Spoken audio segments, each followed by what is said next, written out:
बारिश के टाइम 2005 में मुंबई में बारिश आई। कुमार नाइक जी प्लीज। ಧನ್ಯವಾದಗಳು ಮಾನ್ಯ ಅಧ್ಯಕ್ಷರೇ. ಇನ್ಶೂರೆನ್ಸ್ ತಿದ್ದುಪಡಿ ಮಸೂದೆಯ ಮೇಲೆ ಮಾತನಾಡಲಿಕ್ಕಾಗಿ ಅವಕಾಶ ಕೊಟ್ಟಿದ್ದಕ್ಕೆ ಧನ್ಯವಾದಗಳು. LICಯ ಧ್ಯೇಯವಾಕ್ಯ ಇರುವಂಥದ್ದು ಯೋಗಕ್ಷೇಮಂ ವಹಾಮ್ಯಮ ಅಂತೇಳಿ. ಭಗವದ್ಗೀತೆ 9ನೇ ಅಧ್ಯಾಯ 22ನೇ ಶ್ಲೋಕ, ಅನನ್ಯಾಶ್ಚಿಂತಯಂತೋ ಮಾಂ ಯೇ ಜನಾಃ ಪರ್ಯುಪಾಸತೆ ತೇಷಾಂ ನಿತ್ಯಾಭಿಯುಕ್ತಾನಾಂ ಯೋಗಕ್ಷೇಮಂ ವಹಾಮ್ಯಹಂ ಅಂತೇಳಿ.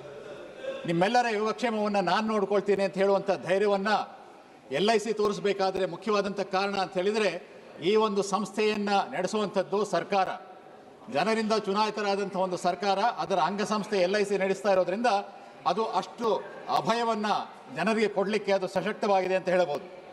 ಬರ್ತಾ ಬರ್ತಾ ನಮ್ಮ ದೇಶದ ಆರ್ಥಿಕ ರಂಗ ಖಾಸಗೀಕರಣ ಆಗ್ತಿರೋದನ್ನು ನಾವು ನೋಡ್ತಾ ಇದ್ದೇವೆ. ರಸ್ತೆ, ರೈಲು, ವಿದ್ಯುತ್ ರಂಗ, ಬ್ಯಾಂಕ್ ಇವೆಲ್ಲವೂ ಕೂಡ ಖಾಸಗೀಕರಣವಾಗಿದೆ. ಆದರೆ ಈ LICಯ ಅತ್ಯಂತ ಮಹತ್ವವಾದಂಥ ಆರ್ಥಿಕ ರಂಗ ಜನಸಮುದಾಯದ ನಿಯಂತ್ರಣ ಇದರಿಂದ ತಪ್ಪುವಂಥ ಒಂದು ಭೀತಿ ನಮಗೆ ಎದುರಾಗಿದೆ. ಎಲ್ಲ ನಿರ್ಧಾರಗಳನ್ನು ವಿದೇಶಿ ಶಕ್ತಿಗಳು ಕೈಗೊಳ್ಳುವಂಥ ಸಂದರ್ಭ ಬರ್ತಾ ಇರೋದನ್ನು ನಾವು ನೋಡ್ತಾ ಇದ್ದೀವಿ ಮಾನ್ಯರೇ. ವಿದೇಶಿ ಧನಶಕ್ತಿಯ ಮುಂದೆ ಜನಸಾಮಾನ್ಯರ ಹಣ ತುಂಬ ಚಿಕ್ಕದಾಗಿ ಕಾಣಿಸುತ್ತೆ. ಜನಸಾಮಾನ್ಯರಿಂದ ನಡೆಯುವಂಥ LIC ಮತ್ತು ಇನ್ನಿತರ ಸಂಸ್ಥೆಗಳು ವಿದೇಶಿ ಬಂಡವಾಳದ ಮುಂದೆ ಕುಗ್ಗಿ ಹೋಗ್ತವೆ ಸರ್. ವ್ಯಾಪಾರದಿಂದ ಬರುವ ಲಾಭವೆಲ್ಲ ಮುಂದಿನ ದಿವಸಗಳಲ್ಲಿ ವಿದೇಶಕ್ಕೆ ಹೋಗುವಂಥ ಎಲ್ಲ ಸಾಧ್ಯತೆಗಳು ಇರೋದರಿಂದ ಈ ರಂಗಕ್ಕೆ, ಭಾರತಕ್ಕೆ ಇದರಿಂದ ಯಾವುದೇ ಪ್ರಯೋಜನ ಇಲ್ಲ ಅಂಥೇಳಿ ನಾನು ತಿಳ್ಕೊಂಡಿದ್ದೇನೆ.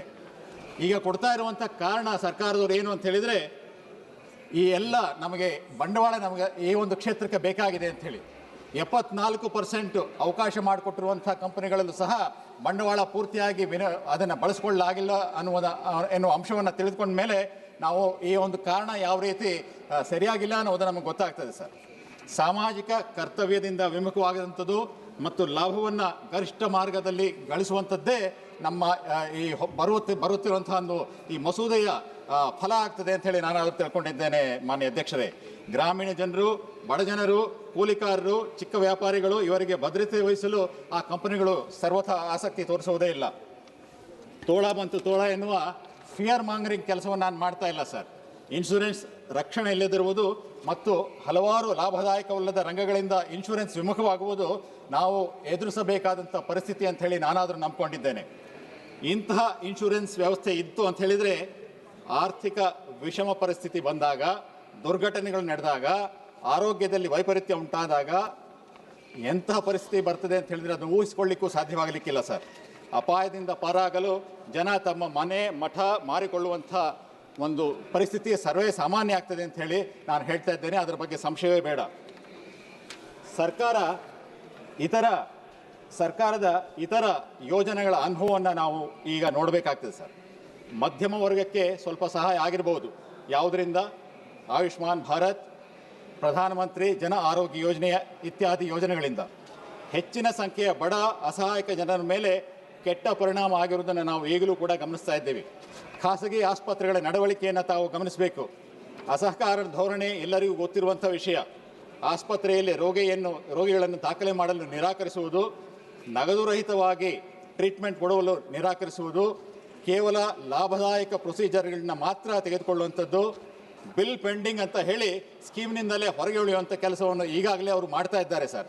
1.21 ಲಕ್ಷ ಕೋಟಿ ರೂಪಾಯಿಗಳ ಬಿಲ್ ಪೆಂಡಿಂಗ್ ಇದೆ ಅಂಥೇಳಿ ಹಲವಾರು ಪ್ರಮುಖ ಆಸ್ಪತ್ರೆಗಳು ಈ ಸ್ಕೀಮ್ನಿಂದ ಹೊರಗೆ ಇರೋದನ್ನು ನಾವು ನೋಡ್ತಾ ಇದ್ದೇವೆ. ಇದೇ ರೀತಿ ರೈತರಿಗೆ ಕೊಡುವಂಥ ಒಂದು ಫಸಲ್ ವಿಮಾ ಯೋಜನೆಯಲ್ಲೂ ಸಹ ಇದೇ ರೀತಿಯ ಒಂದು ಕಾರ್ಯಕ್ರಮ ಆಗ್ತಾ ಇದೆ ಸರ್. ರೈತರು ಕೊಡುವಂಥ ಪ್ರೀಮಿಯಂ ಹೆಚ್ಚಾಗ್ತಾ ಇದೆ ಹೊರತು ಅವರಿಗೆ ಬರ್ತಾ ಇರುವಂಥ ಅದೇನು ನಷ್ಟ ಪರಿಹಾರದ ಹಣ ಇದೆ ವರ್ಷಕ್ಕೆ ಅದು ಕಡಿಮೆನೇ ಆಗ್ತಾ ಇದೆ ಅನ್ನುವಂಥ ಮಾತನ್ನು ಈ ಸಂದರ್ಭದಲ್ಲಿ ತಮಗೆ ಹಂಚಿಕೊಳ್ಳಿಕ್ಕೆ ಬಯಸ್ತಾ ಇದ್ದೇನೆ ಸರ್. ಇದಲ್ಲದೇ ನಾವು ಅಂತಾರಾಷ್ಟ್ರೀಯ ಅನುಭವಗಳನ್ನು ಕೂಡ ಈ ಸಂದರ್ಭದಲ್ಲಿ ಗಮನಿಸಬೇಕಾಗ್ತದೆ sir. Low and medium income countries, ಅಸಮಾನತೆ ಹೆಚ್ಚಿರುವಂಥ ಸಮಾಜಗಳಲ್ಲಿ ಈ ರೀತಿಯ ಖಾಸಗೀಕರಣ ಅಸಮಾನತೆಯನ್ನು ಇನ್ನೂ ಹೆಚ್ಚು ಮಾಡ್ತದೆ ಸರ್. ಅಸಮಾನತೆ ಇನ್ನೂ ಹೆಚ್ಚಾಗುವಂಥ ಸಂದರ್ಭವೇ ಹೆಚ್ಚಿರ್ತದೆ.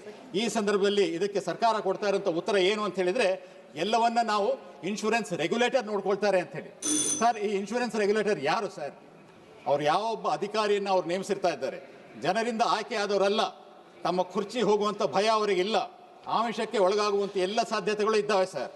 ಒಟ್ಟಿನಲ್ಲಿ ಬಡ ರಾಷ್ಟ್ರಗಳಲ್ಲಿ ನಾವು ರೆಗ್ಯುಲೇಟರ್ಗಳನ್ನ please conclude. One minute sir. ಬಡ ರಾಷ್ಟ್ರಗಳಲ್ಲಿ ರೆಗ್ಯುಲೇಟರ್ಗಳ ನಡವಳಿಕೆಗಳನ್ನು ನಾವು ನೋಡ್ತು ಅಂತ ಹೇಳಿದ್ರೆ ಅವರು ಆಣತಿಗೆ ಆಮಿಷಕ್ಕೆ ಒಳಗಾಗುವಂಥ ಎಲ್ಲ ಸಾಧ್ಯತೆಗಳು ಇದ್ದಾವೆ ಸರ್. ಆದ್ದರಿಂದ ರೆಗ್ಯುಲೇಟರ್ನ ಶಕ್ತಿ, ದೃಢತೆ, ಸಂಕಲ್ಪಗಳನ್ನ ಸರ್ಕಾರ ಗ್ಯಾರಂಟಿ ಕೊಡುತ್ತಾ ಅಂತ ಹೇಳಿ ಈ ಸಂದರ್ಭದಲ್ಲಿ ನಾನು ಕೇಳಲಿಕ್ಕೆ ಬಯಸ್ತಾ ಇದ್ದೇನೆ ಸರ್. ಈಗಾಗಲೇ ನಾವು ನೋಡಿದ್ದೀವಿ ಸರ್, ಈಗ ತಾನೇ ನಡೀತಾ ಇರುವಂಥದ್ದು ಸಿವಿಲ್ ಏವಿಯೇಷನ್ನಲ್ಲಿ ಯಾವ ಪರಿಸ್ಥಿತಿ ಇದೆಯೋ ನಾವು ನೋಡಿದ್ದೇವೆ. DGCA ಒಬ್ಬ ಕಂಟ್ರೋಲ್ ನಮ್ಮ ರೆಗ್ಯುಲೇಟರ್ ಆಗಿ ಕೆಲಸ ಮಾಡ್ತಾ ಇದ್ದಾರೆ. ಯಾವ ರೀತಿ ಇವತ್ತಿನ ದಿವಸ ಇಂಡಿಗೋ ಪ್ರಕರಣ ಬಂದಿದೆ, ಇಡೀ ದೇಶ ಯಾವ ರೀತಿ ತೊಂದರೆ ಉಂಟಾಗಿದೆ ಅನ್ನೋದು ನೋಡ್ತಾ ಇದ್ದೀವಿ. ಆದ್ದರಿಂದ ರೆಗ್ಯುಲೇಟರ್ನ ನಂಬಲಿಕ್ಕೆ ಅಷ್ಟೊಂದು ಸಾಧ್ಯವಾಗೋದಿಲ್ಲ ಸರ್. ಸೈದ್ಧಾಂತಿಕವಾಗಿ ಕಾಂಗ್ರೆಸ್ ಪಕ್ಷದ ಸಿದ್ಧಾಂತಕ್ಕೆ ಈ ಒಂದು ಮಸೂದೆ ವಿರೋಧವಾಗಿರೋದ್ರಿಂದ, ಹಲವಾರು ರೀತಿಯಲ್ಲಿ ಜನ ವಿರೋಧಿ ಇರೋದ್ರಿಂದ ಇದನ್ನು ನಾನು ಖಂಡಿತವಾಗಿ ಶ್ರೀಮತಿ ಕಮಲ್ಜೀತ್ ಸಹರಮತ್ ಜಿ.